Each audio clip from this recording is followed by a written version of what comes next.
नमस्कार। आप सभी का मेरे चैनल पर स्वागत है। आशा करती हूँ आप सभी कुशल मंगल होंगे। अभी कुछ समय पूर्व डिस्कवरी चैनल ने भारतीय इतिहास पर एक डॉक्यूमेंट्री बनाई है। डॉक्यूमेंट्री यानी वित्तीय चित्र। इस वित्तीय चित्र का नाम है सीक्रेट्स ऑफ सिनौली। इस वित्तीय चित्र ने पश्चिमी इतिहासकारों और वामपंथी इतिहासकारों के चेहरे का नकाब उतार कर पूरी दुनिया के सामने रखा है। इस वित्तीय चित्र ने पूर्ण विश्व के सामने भारत का गौरवान्वित इतिहास रखा है और जो गलत भारत देश के बारे में जानबूझकर फैलाया गया है उसे सबके समक्ष रखने का भरसक प्रयास किया है। इस वित्तीय चित्र में क्या क्या बताया गया है वह सब मैं आपके समक्ष रखने का प्रयास करूंगी और आप सभी से अनुरोध करती हूं कि आप लोग भी इस वित्तीय चित्र को एक बार ज़रूर देखें। जैसा कि आप सब लोग जानते हैं, सिनौली यूपी के बागपत जिले में पड़ता है। वहाँ जब एक किसान फसल बोने की तैयारी करते वक्त अपनी ज़मीन समतल कर रहा था, तब उस वक्त उसे कुछ आर्टिफैक्ट्स यानी पौराणिक कलाकृतियाँ हाथ लगी। देखते ही देखते ये खबर ASI तक पहुँची। ASI यानी आर्कियोलॉजिकल सर्वे ऑफ इंडिया। फिर क्या था, उन्हें यहाँ सिनौली गाँव आना पड़ा और खुदाई शुरू कर दी। खुदाई के दौरान जो कुछ भी सामने आया वह बहुत चौंकाने वाला था। जो तथ्य, जो साक्ष्य सामने आए, उन्होंने भारत के गलत इतिहास की कलैयाँ ही जैसे खोल कर रख दी। या हम ये कहेंगे कि शायद इनको देखने के बाद भारत का इतिहास दोबारा से लिखना आरंभ कर दिया जाए। चलिए यह बात कुछ तथ्यों से समझने की कोशिश करते हैं। सिनौली में जो भी दिखा है वह एक शमशान भूमि है जहाँ 116 शव मिले हैं और यह हड़प्पन सभ्यता से मेल नहीं खाती है बल्कि वैदिक काल से मेल खाती है। जैसे कि हम सब जानते हैं कि वेद लिखे तो बहुत बाद में गए थे, पर उनका प्रचार प्रसार मौखिक रहा है। इस शमशान भूमि पर जो रस्म रिवाज मिले हैं वह वैदिक सभ्यता से मेल खाते हैं, जैसे शव को कपड़े में लपेटना, जो आज के हिंदू अंत्येष्टि रिवाजों में काफ़ी मिलता है। और जब कोई यह प्रश्न उठाता है कि हिंदुओं में तो दाह संस्कार यानी अग्नि संस्कार होता है, तो उन लोगों को भूलना नहीं चाहिए कि हमारे महान सर्वज्ञाता और दूरदर्शी ऋषि मुनियों की समाधि ली थी, ना कि उन्हें जलाया गया था। वैसे भी यह सभ्यता जिससे हम वैदिक सभ्यता कहते हैं, यह कई हजारों वर्ष पुरानी है और रीति रिवाज में वक्त के साथ थोड़ा बहुत तो बदलाव आता ही है। ऋग्वेद में दोनों तरह की अंत्येष्टि संस्कारों को महत्व मिला है। ऋग्वेद के दशम मंडल के सूक्त 11 से सूक्त 18 तक अंत्येष्टि संस्कारों के मंत्र हैं।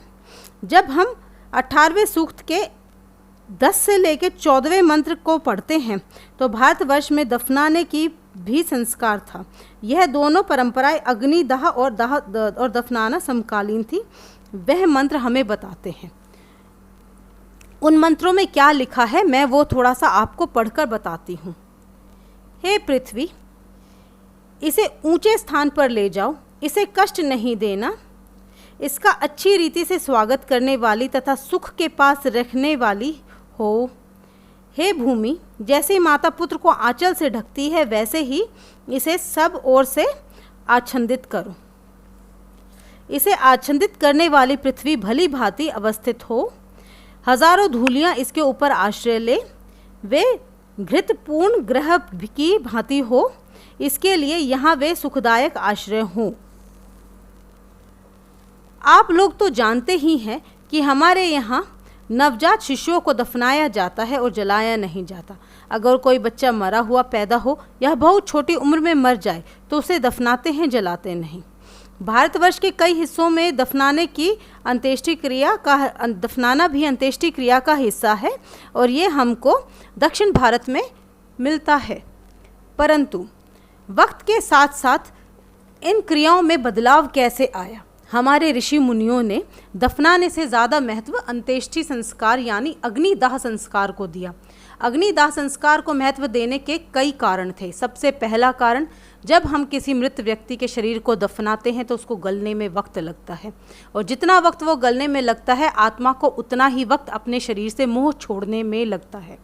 दूसरा कारण, जब शरीर गलता है तो उससे दुर्गंध फैलती है, उससे कई नई बीमारियों का जन्म होता है। तो इसलिए हमारे महान सर्वज्ञाता और सर्वज्ञानी ऋषियों ने अंतिम दाह संस्कार को दफनाने से ज़्यादा महत्व दिया और इसलिए धीरे धीरे वक्त के साथ दफनाने की क्रिया खत्म होती चली गई और हिंदू ज़्यादातर 99.9% आज सिर्फ और सिर्फ अंत्येष्टि संस्कार में अग्निदाह संस्कार को ही महत्व देते हैं। इसके अलावा इस भित्ति चित्र में यह भी बताया कि आर्यन बाहर से नहीं आए थे, वह भारतवर्ष से ही थे, वह भारतवर्ष के ही मूल निवासी थे, ना ही घोड़ा अरब से आया था। इस अंत्येष्टि स्थल में रथ का मिलना और घोड़े के अवशेषों का मिलना भी पश्चिमी जगत की झूठी आर्य आक्रमण सिद्धांत और घोड़े को भारत का न मानने वाला सिद्धांत ध्वस्त हुआ है। यहाँ जो प्राकृतियाँ मिली हैं उनमें हैं कि भारतवर्ष के मूल निवासी वीर योद्धा थे, ना कि कायर। यहाँ सिनौली में सिर्फ पुरुषों के ही नहीं स्त्रियों के भी कंकाल मिले हैं। ये दर्शाते हैं कि सिर्फ पुरुष ही कला में निपुण थी, परंतु वामपंथी इतिहासकारों ने हमेशा भारतवर्ष की गरिमा को ठेस पहुंचाई। जिस देश में स्त्रियों को अपना वर तक चुनने का आज़ादी थी, उस देश को स्त्रियों से भेदभाव करने वाला बताया। अपने समाज का क्रूर चेहरा छुपाने के लिए उन्होंने यहाँ की रीतियों को क्रूर कहकर समस्त विश्व के सामने रखा और इस महान देश के गौरव को चूर चूर करते रहे।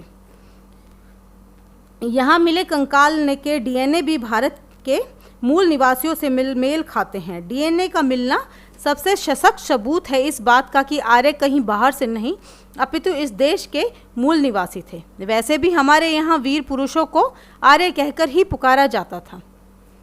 इस खुदाई ने भारत का इतिहास 4 से 5,000 साल पीछे कर धकेल दिया। जब अपने आप को सभ्य कहने वाला यूरोप भारत के इस गौरवपूर्ण इतिहास को दफनाने की कोशिश में लिप्त था, तब भी इस देश के वीर सपूत अपनी गौरवान्वित इतिहास की रक्षा के लिए मर मिटने को तैयार थे। सिनौली की खुदाई ने साबित कर दिया कि हम एक बहुत ही विस्तृत और निरंतर चलने वाली सबसे प्राचीन सभ्यता के अनुयायी हैं। अंत में मैं यही कहना चाहूँगी कि एक बार इस भित्ति चित्र को अवश्य देखें और इस पौराणिक सभ्यता का इतिहास का हिस्सा होने पर अत्यंत गर्व महसूस करें। जब आप डिस्कवरी चैनल पर इस भित्ति चित्र को देखेंगे तो आपको सामने और भी रहस्य आएंगे। अपने देश का इतिहास जब चीख चीख कर खुद को साबित कर रहा हो तो हमें उसे ज़रूर समझना चाहिए। जय हिंद, जय भारत, धन्यवाद।